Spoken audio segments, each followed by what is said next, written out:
Nişanında, düğününde damadın olmaması farklı bir. Mesela sevinçle hüzün bir arada oluyor.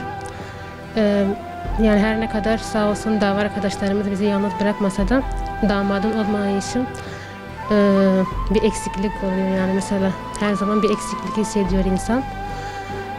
Yani biz gelin adayları olarak yine düğünümüzü görüyoruz fakat onlar düğünlerini dahi göremiyorlar.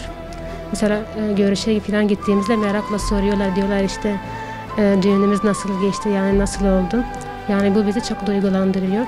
Onlar dikenler ortasında mesela gül yetiştirirken bin bir kumpazlarından dolayı işte müebbet hapse mahkum edilmişler. Onlar da artık adalet istiyor. Yani her şey ortada. Mesela onlara ceza veren hakimler dahi şimdi cezaevindeyken hükümet bu konuda hiçbir adım atmıyor. Yani bu konuda adım atılması gerekiyor. Ellerini vicdanlarına koymaları gerekiyor. Ve bu mağduriyetlerin giderilmesi gerekiyor.